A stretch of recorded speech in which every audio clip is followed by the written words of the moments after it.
Using the impedance matrix of some two-port device, we've been able to determine the voltage and the current on each port if we have an equivalent source and an equivalent load attached to it. And so we went through and we found V1 and I1 and V2 and I2 for this equivalent circuit. Again, an equivalent source for something sophisticated and complex, delivering energy, a input impedance, equivalent circuit for a device which is absorbing energy, and then the transimpedance parameters which describe this arbitrary two-port device. Now we're going to ask ourselves the question, at what rate is energy flowing from this equivalent source on the left side, and likewise at what rate is energy flowing into the equivalent circuit, the input impedance of this device, which is the load impedance in our circuit, what we call the load impedance. At what rate is energy flowing toward it? And of course, if we know the voltage and current at each of these two port planes, which we know, we can determine the values of that rate of energy flow, the power being delivered by the source and the power being absorbed by that load. Recall we found the solutions explicitly in terms of all 7 parameters that described our equivalent circuit down here. And so now we can insert these results to determine the rate of power flow into this, out of the source rather, and into the load on the right side. We know that the power delivered by the source can be determined by 1/2 the real part times the real part of V1, the product of V1 and the complex conjugate of I1 there. And so we can insert the results from the previous page and do a little algebra, being careful to do our complex math correctly. Remember, a complex number times its complex conjugate is equal to the magnitude of that complex number squared. Go through and take the real part. In the case of impedances, that may or may not be an easy thing to do. Likewise, we can go through and determine the absorbed power, the rate at which energy is flowing toward that load or being absorbed by the load on the right side of our circuit. Notice here we have a sign, a minus sign, and the reason for that is even though power that we calculate is a real value, we can determine that real value to be negative. And how do we determine a negative power? When it comes to flow along our circuit or across an interface, the sign is associated with the direction of energy flow. Is it flowing from left to right or right to left? And to do this, we have to define a direction that we call positive. And with respect to the result for power, this expression for power, the positive result indicates a rate of energy flow rather in the direction of the arrow associated with the current. And so if we define the current as positive when flowing left to right, then a positive resulting power will indicate energy flow from left to right, or vice versa. And of course, this causes problems now in this latter expression, because absorbed power is the rate at which energy is flowing into that load, into ZL. But that direction is exactly opposite of the arrow defined for I2. I2 is defined as positive when flowing into port 2 and therefore away from the load. And this is a similar problem that we had when we were applying Ohm's law to port 2. We had to be careful about how we define I2 in relation to IL. Now we have to be careful in terms of how we define power in terms of the flow into the load. And so we have to multiply that result by a minus sign in order to get a result that physically represents the rate at which energy is flowing into the load. Now, to be sure, energy is flowing into the load, and so this result will give us a positive value. If we didn't multiply it by this minus sign, we would get a negative value. And again, all that would do is indicate that the energy was flowing not into the load, but from the load. And of course, if it's a passive device, that would not be possible. One last thing in all this result, you always want to do your sanity checks. We know that the power is going to be a real value. I guess we just discussed it could be positive or negative, but it needs to be real. And we go through here and we see everything on the left side of both equations would be real valued. Remember, magnitudes are real values. The magnitude of a complex number is a real value. Moreover, then we have the real part of these complex results. And again, this may not be the simplest thing to determine in reality if we know these three complex numbers, yet we are saying we extract the real part of a real number. And of course, the real part of a real number is a real. Likewise, and sometimes this causes confusion, the imaginary part of a complex number is a real value as well. All right, let's say that again. The complex part of the imaginary part of a complex number is a real value. If I have a plus jb, the imaginary part is b, but b is a real number. jb is purely imaginary, but b is a real number. All right, so we pass that sanity check. It's a real value on either side. We go through and we look at the dimensionality. Do the units of the right side match the units on the left side? And of course, we're looking at watts or joules per second there. And you can go through, if you have VG squared here, you know, this must have units of 1 over ohms. And if we go through and do the analysis, we would see that this is true. This has units of ohms squared, or ohms to the fourth. This numerator has units of ohms to the third, and so we would end up with a value here that has units of inverse ohms. Likewise for this result, and so dimensionally it works out. Also, final sanity check, both of our power expressions depend on all of the parameters in our circuit. So all 7 of them, the 2 parameters that define the source, the single parameter that describes the load, ZL, and then finally the 4 transimpedance parameters. So this seems to pass all of our sanity checks. Of course, we have an alternate way of determining the powers, and that is to go and analyze each port individually. And so one way to do that is to go through and combine our original source with the 2-port device and come up with an equivalent new source, one with the value of V out and Z out, which we know to be different than the original value of ZG and VG. Now this becomes our new equivalent circuit, and if we want to know the rate at which energy is flowing into this load, we can calculate it from this new equivalent source. We viewed the 2-port device as a source transformer that has transformed our original source into a new source, and this is completely valid. This will give you, of course, the correct value of V2 and I2, and therefore it will give you the correct value of the rate of energy flow across this interface. The rate at which energy is being absorbed by ZL is provided by this result. Notice here we've used the value of V out and Z out for the equivalent source.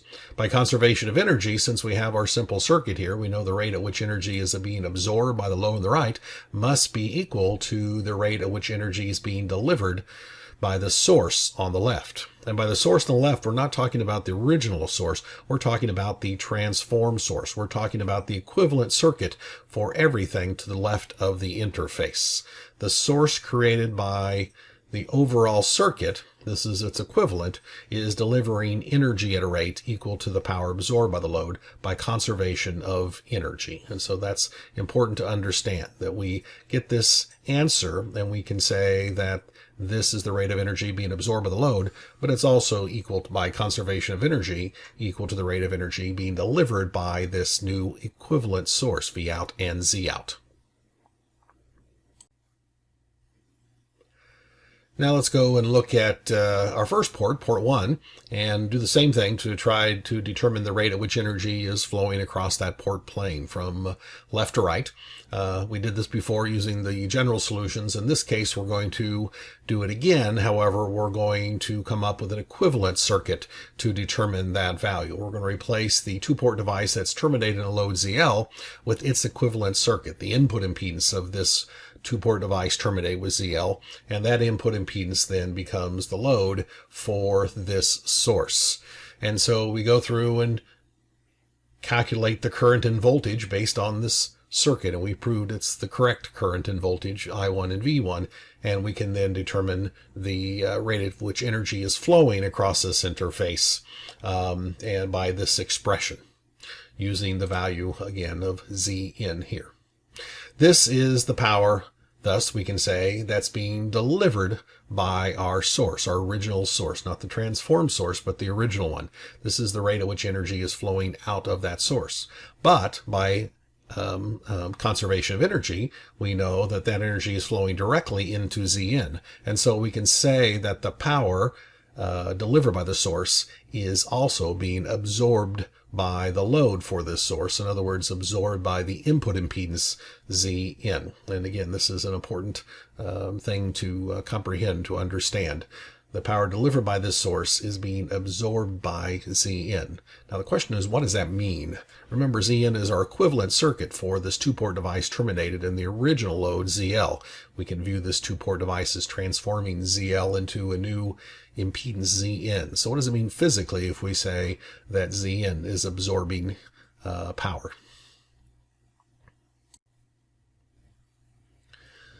So this is a very important concept, and again, one that students oftentimes will mistakenly interpret. We say that the power delivered by our source is absorbed by the input impedance Zn. What does that mean physically? Well, it's important to remember that Zn is a equivalent circuit, something that characterizes fully everything to the right of that port 1 plane.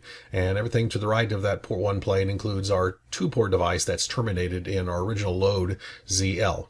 So since Zn comprehends the entire circuit, it represents that entire circuit, both the two-port device and ZL. When we say that the power absorbed by Zn, we are in fact talking about the power that's absorbed by everything to the right of that interface.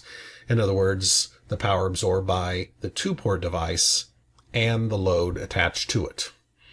How much of the power is absorbed by the two-port device? How much of the power is absorbed by the load? We can't tell by simply knowing the delivered power, the power absorbed by the input impedance. All we can say is that the power is absorbed by that circuit in total. The mistake that students make are usually one of two types. They'll say that the power absorbed by the input impedance is the power absorbed by the two-port device. Again, in the schematic, it looks like the input impedance is just at the input of that two-port device. And remember, that input impedance represents the entire circuit, the two-port device, and the load ZL that terminates its second port.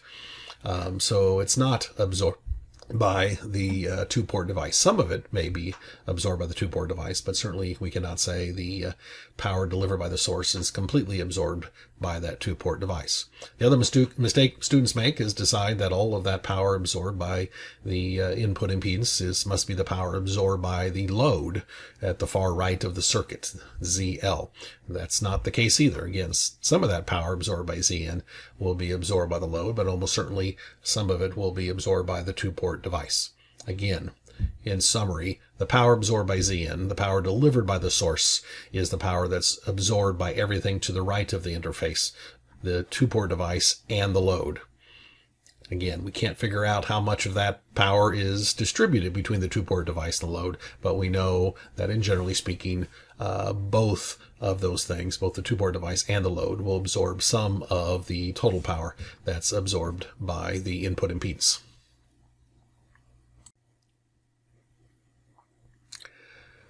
Once again, I just want to emphasize the fact that each of these two results are the same, will give us exactly the same result. And again, students oftentimes stress a little bit about which of these two viewpoints to take in solving problems, fearing that if they choose the wrong one, they'll get the wrong answer because the math appears very different for the two viewpoints, sort of combining everything into one circuit with two ports, or taking one port at a time, port 1, then port 2. Again, you could do it either way. From the purposes of this class, dividing it into two separate analyses, one for one port and one for the other, applying a source transformer and then a load transformer is generally speaking the easier way and the one that's more intuitive and helpful to us. But again, from getting the right answer, it doesn't really matter. We've showed mathematically that this result, written in terms of the equivalent circuit, the input impedance for everything to the right of port 1, will give us exactly the same result as the more general statement given here. Likewise, the power absorbed by the load, the far right, the right of the port 2 plane, can be determined directly in terms of the equivalent circuit with V out and Z out, and that likewise is numerically exactly the same as we would get if we use the more general statement for absorbed power.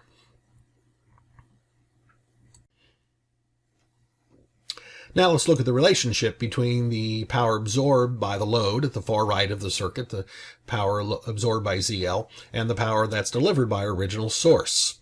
To what extent are they different, or are they equal to each other? Oftentimes students will tell me that they must be equal to each other. They recall me talking about, by conservation of energy, that the delivered power is equal to the absorbed power. Yet if you look at those two equations, one for absorbed and one for delivered, they don't appear to be the same at all. And in fact, they are not the same equations. They will not give you the same answer. So how do we make sense of this? In the one case, I said, by conservation of energy, the power absorbed by the source is equal to the power absorbed by the load. Yet for this more general circuit we have, it doesn't appear to be the case. So let's take a look at that.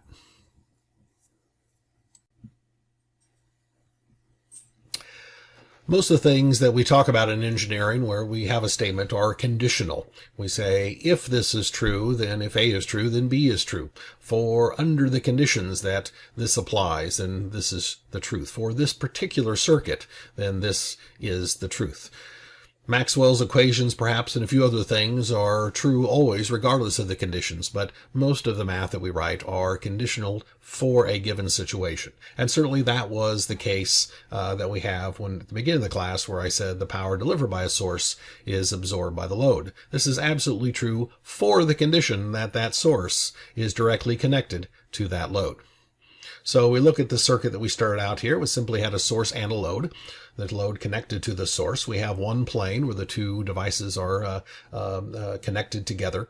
And so we can say there's some energy flowing out of the source at some rate. We call it the delivered power. And there's some energy flowing into the load at some rate. We call that the absorbed power. And we can see that the energy coming from the source must likewise be equal to the power or the energy going into the load.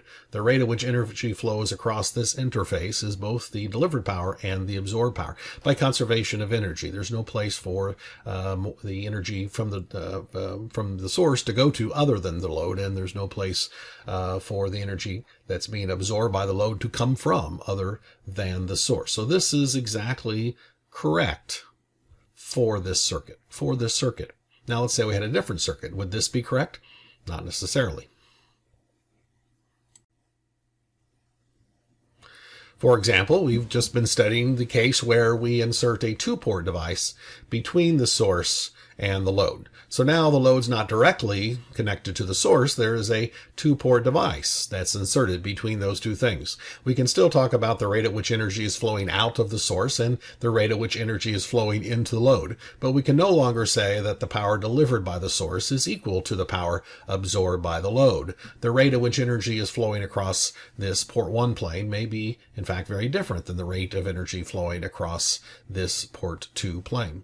Now, if that's true, that would imply or argue that the two-port network here, is altering the rate at which energy flows.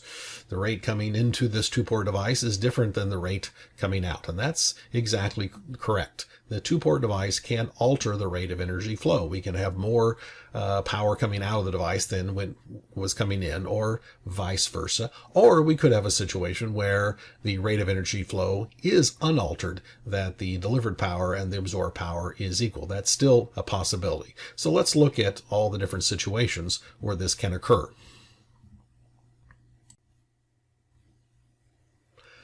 Let's look at then the case where the power delivered from the source is greater than the power absorbed by the load. The rate at which energy is coming out of the source and then into the input of the two-port device, port 1, is greater than the rate of energy coming out of the two-port device at port 2 and therefore absorbed by the load. The rate of energy flow is reduced. Does this violate conservation of energy in some way? Well, it doesn't, as long as we can account for the difference in the energy. If we have power flowing into the device at a rate of 20 millijoules per second and power flowing out of the device at 15 millijoules per second, the question is, what happened to those other 5 millijoules per second? Where does that energy go? Is there any way we can account for that? And in the case of a two-port device, we can postulate or expect that if there is a reduction in the energy flow, that energy is probably turning into heat. that the two-port device itself internally has a way of converting that electromagnetic energy into thermal energy. Now, it also could radiate the energy away. Perhaps a two-port device has an antenna that radiates away, but ultimately that will get turned into heat as well. So we can say the device itself has a way of converting electromagnetic energy into heat, and that's why there's reduction in power flow. So these two-port devices that reduce power flows, and again, generally speaking, will have resistors inside that will heat up, warm up as the energy passes through. We call these lossy devices. How much of the power is reduced? Well, for most devices, we try to minimize the loss that we have. Again, we're in radio engineering, energy is a tiny device, and we covet it, and we don't want to lose any of it unnecessarily, and so we try to minimize the losses in our two-port device. There are some devices, though, that are built specifically to reduce the rate of energy flow. If in fact it might be too large, it might cause damage to another device. We call these attenuators. These are intentionally lossy devices, and attenuators can attenuate the rate of power flow terrifically. It can reduce the rate of power flow through a device by 99% or 99.9% or even more.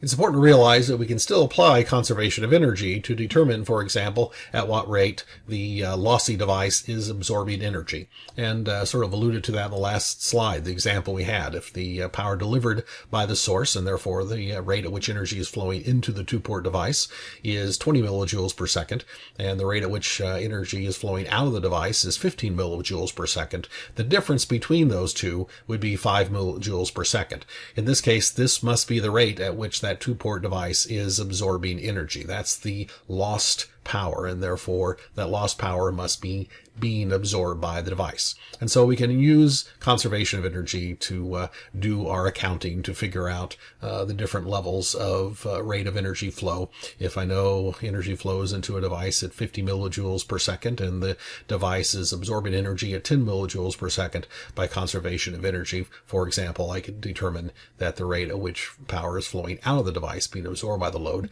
must be 40 millijoules per second. All right, the difference between the delivered power and the absorbed power, therefore, is equal to the power absorbed by that two-port device. You can write this down and try to save it or memorize it as an equation. But again, this is the kind of thing that you want to make sure that you understand to the point that you can write it down just because it is obvious from conservation of energy.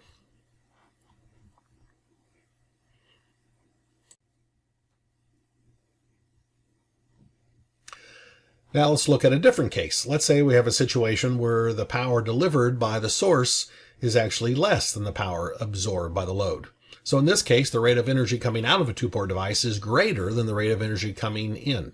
So once again, we consider conservation of energy. Where does this extra energy come from? The two-port device really can't create energy. What happens is two-port device converts energy from a different source. Specifically, we'll find that we take a two-port device that has a DC source connected to it, and it takes that DC energy and converts it into RF energy, high-frequency energy, and then boosts the signal coming in to a larger value. And we call these devices amplifiers.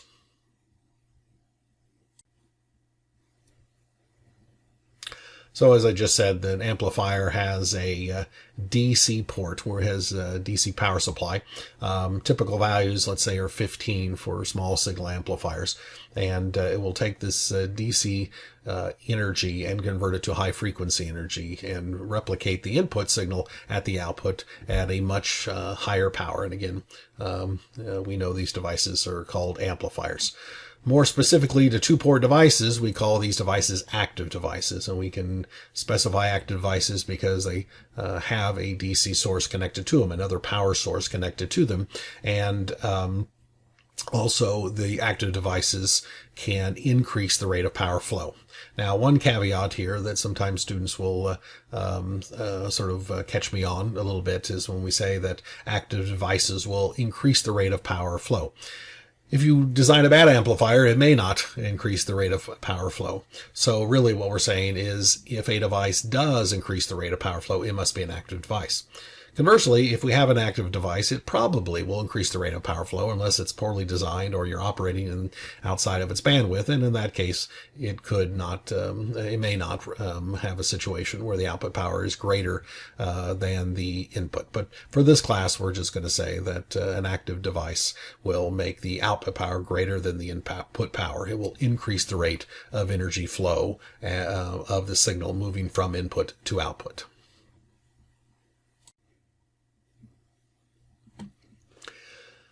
Now let's look at the third possibility. We covered the case where the rate of energy flow through a two-port device is decreased, and we call these lossy devices. They take some of the energy and convert it into heat.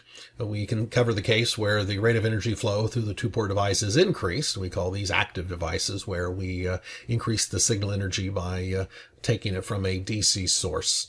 And so finally, let's look at the third condition, which is when the rate of energy flow is unaltered by the two-port device, where we have the rate of energy flow into the input is the same as the energy flow, the rate of energy flow out of the output. The power delivered by the source is equal to the power thus absorbed by the load at the other side of that two-port device. So let's look at that situation and what we can make of it.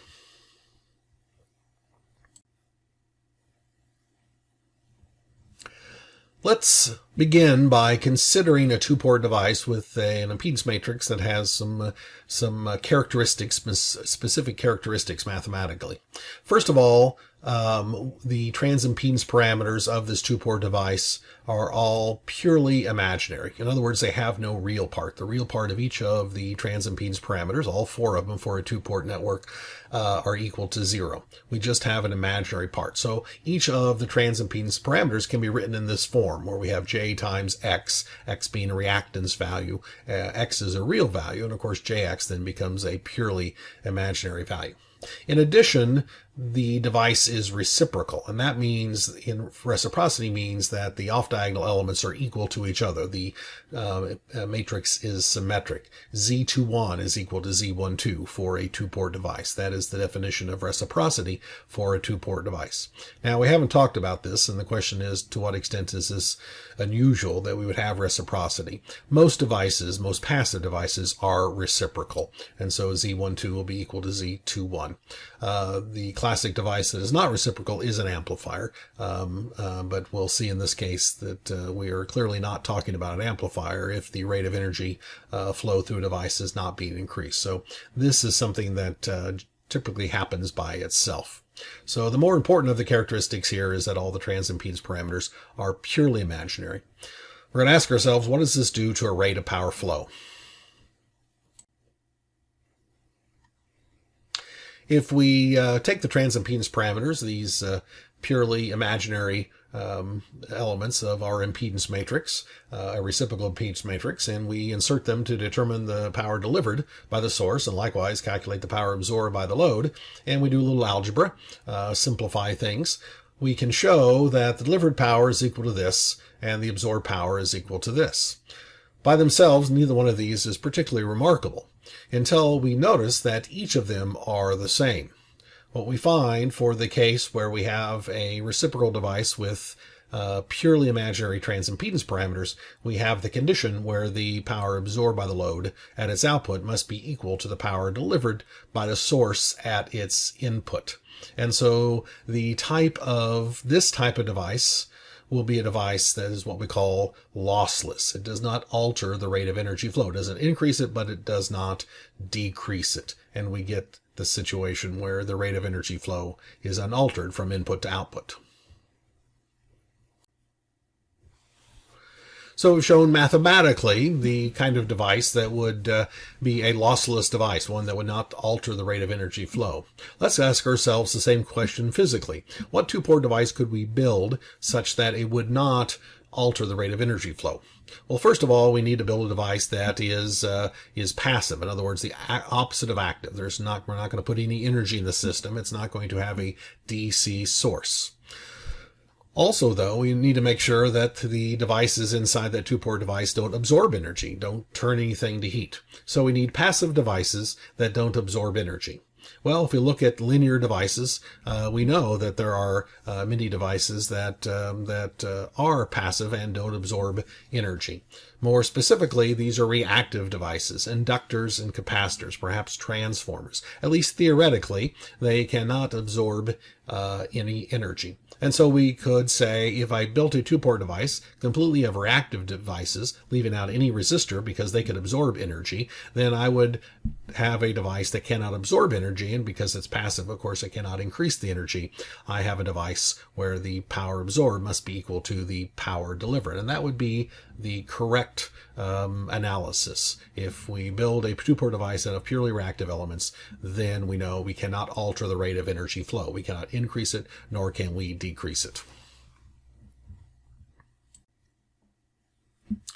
So let's put these two last ideas together. We first showed mathematically that a two-port device whose transimpedance parameters were purely imaginary would be a two-port device that cannot alter the rate of energy flow. It is a lossless device. The power absorbed by the load at its output must be equal to the power delivered by the source at its input.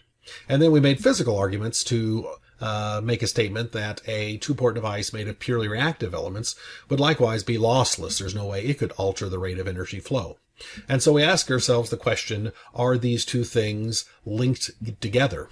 Can we say that a two-port device made completely of reactive elements would have purely reactive transimpedance parameters? Moreover, could we do the opposite? If we have a two-port device that has transimpedance parameters that are purely imaginary, can we infer from that that it is made completely of reactive elements? And the answer to both of those questions is yes. A purely reactive device will result in transimpedance parameters that are purely imaginary. And a device with transimpedance parameters that are purely imaginary must be constructed with purely imaginary impedances, in other words, reactive devices. For example, if we take this two-port device, and it's a very simple circuit inside, we find it's an inductor, a series inductor, and a shunt capacitor here. We could go through and use the definitions of transimpedance parameters, placing an open circuit at each of the ports, and determine the currents that result, the voltages that result from a single non-zero current. We could determine the transimpedance parameters. If we did that, we would find this would be the impedance matrix we get for this two-port device. We examine each of these elements, each of these transimpedance parameters, and we see that they are purely real. In other words, the real part of each of these four values is precisely equal to 0.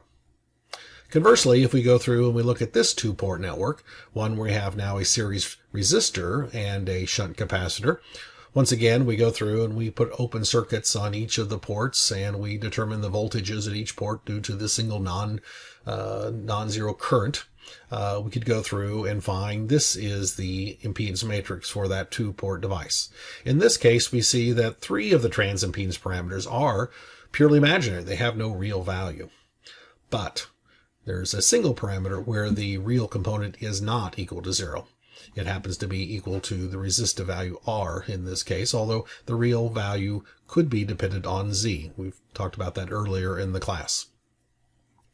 What this shows, though, is a look at this impedance. If I didn't know what this schematic was, I could look at this impedance matrix and conclude that this is not a lossless device. It is a device that can absorb energy because one of the transimpedance parameters has a real part that is non-zero. And one transimpedance parameter non-zero is all it takes. It's not lossy if most of them have a real part of 0.